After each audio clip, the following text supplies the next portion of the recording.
गुरु प्यारी सात संगत जी, आप सभी को प्यार भरी राधा स्वामी जी। सात संगत जी, ये बहुत ही प्यारी साखी है और मैं उम्मीद भी करती हूँ ये साखी सुनने के बाद और घटना जानने के बाद आप भी अपना ध्यान जो कि भजन सिमरन में लगाएंगे। ये बात तो बिल्कुल ही सच है, दुनिया में कोई कुछ ना लेके आया है ना लेके जाएगा, फिर भी हम जीते जी सब चीज़ करते हैं, हर काम करते हैं, हर चीज़ को जोड़ने में लगे हुए हैं कि चलो कल के लिए जोड़ ले, कल के लिए बचा ले, लेकिन सब यहीं का यहीं धरा रह जाना है। जो हमें जोड़ना है वह तो हम बिल्कुल भी जोड़ ही नहीं पा रहे हैं। जो चीज़ हमें करना है उस पे तो हमारा बिल्कुल भी ध्यान ही नहीं है। तो साथ संगत जी, मैं जो कहना चाहती हूँ वह ये बात है कि हमें अपना भजन सिमरन जोड़ना चाहिए, अच्छे कर्मों को जोड़ना चाहिए जो कि हमारे साथ जाना है, हमें अपने पुण्य को इकट्ठा करना चाहिए। लेकिन हम सोना चांदी, धन दौलत, मकान, घर की चीज़ें, हर मतलब कि जिस चीज़ से हमें सुविधा मिले वही सब एकत्रित करने में लगे हुए हैं, जो कि मतलब कि हमारे साथ भी नहीं जाना है, दूसरों के ही काम आना है।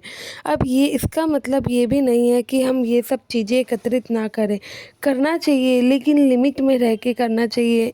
अब इस साखी के माध्यम से ही जानेंगे कि कैसे हम जो चीज़ें इकट्ठे करते हैं वे दूसरों के काम आती हैं, लेकिन जो चीज़ें हम इकट्ठी नहीं करते हैं, जो कि हम कर सकते हैं और वे हमारे बेहद ही काम आएगी। तो साथ संगत जी, यह साखी एक सत्संगी ने मतलब कि बताया था, घटना है पूरी, जो कि उन्होंने बताया कि एक बार की बात है, वह मतलब कि सड़क किनारे किसी दुकान में बैठे हुए थे और चाय पी रहे थे। वहाँ पे एक से दो सत्संगी और थे। तो अंकल जी बताते हैं कि हम सभी सत्संगी बातें कर रहे थे।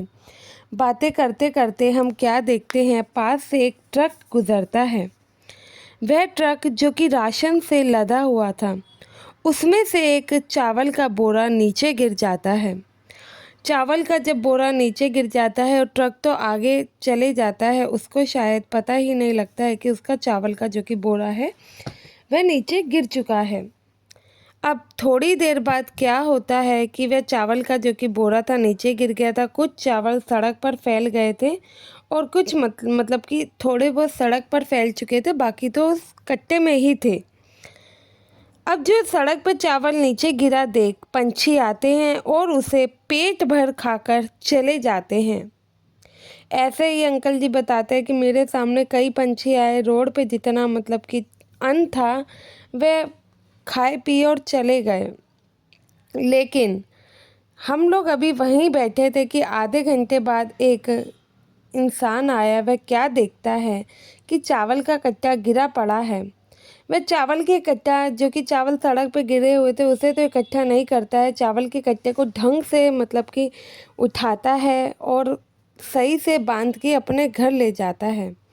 तो अंकल जी बताते हैं कि यह सब देख के मैंने यह सीख लिया कि देखो, पंछी को भी इतनी समझ है, पंछी भी अपने कल की नहीं सोच रहे। पंछी भी अगर चाहते वह इतना सारा चावल अन्न देखकर वह भी अपने कल के लिए उठाकर ले जाते कि हाँ कल हम यही खाएंगे, आज हमें अन्न मिला है तो कल की व्यवस्था कैसे होगी। लेकिन उन्होंने ऐसा नहीं किया, अपना पेट भरा और चलते बने, क्योंकि उन्हें विश्वास है कि जिस मालिक ने हमें जीवन दिया है, जिस मालिक ने हमें आज भोजन दिया है, वह कल भी हमें ज़रूर देगा।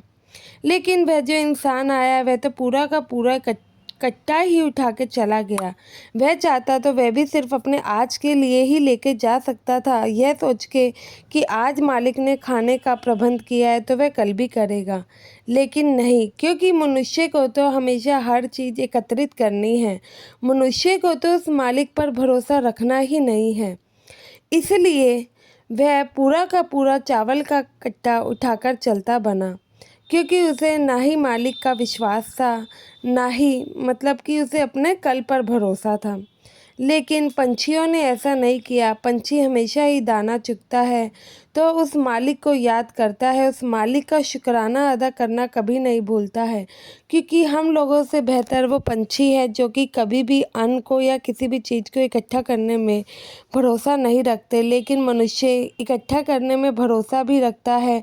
क्योंकि वह मालिक पर भरोसा नहीं रखता है, इसलिए ना ही वह मालिक का शुक्राना करता है। अगर उसे 2 वक्त का खाना नसीब भी होता है ना, तो वह कभी उस मालिक का शुक्राना नहीं करता है कि उसे 2 वक्त का खाना नसीब हुआ है उस मालिक की कृपा से। वह तो बस हमेशा ही शिकायतें गाता रहता है उस मालिक से कि इस चीज़ में ये कमी रह गई है, लेकिन जानवर ऐसा नहीं करते हैं। तो साथ संगत जी, हमें कभी भी जैसा उस आदमी ने किया वैसा नहीं करना है। कल की सोचना अच्छी बात है, मतलब कल के लिए बैकअप लेकर चलना चाहिए कि कल कोई परेशानी आए हमारे पर या किसी और पर, तो हम उसकी मदद कर सकें। हम पर अगर कोई परेशानी आ भी गई तो वह मालिक बैठा है ना। अगर हम उस मालिक को हमेशा ही याद रखेंगे या उसका शुक्राना अदा करेंगे, तो फिर भला हम पर परेशानी क्यों आएगी। लेकिन हम तो ये कभी सोचते ही नहीं हैं, बस जल्दबाजी में ही लगे रहते हैं। तो साथ संगत जी, आप लोगों से भी यही आशा है, कभी भी उस आपको एक नया दिन भी मिला है तो मानो कि आपको नया जीवन मिला है। कई लोग तो रात में सोते हैं, सुबह उठते ही नहीं। तो उस मालिक का शुक्राना हर हाल में करना चाहिए। जो मालिक करेगा वह हमारे प्लान से बेहतर ही करेगा। आशा है ये वीडियो आप लोगों को अच्छी लगी होगी। वीडियो अच्छी लगी हो तो लाइक करिएगा और ऐसी ही वीडियोस देखने के लिए हमारे चैनल से जुड़िएगा। गुरु प्यारी साथ संगत जी, आप सभी को राधा स्वामी जी।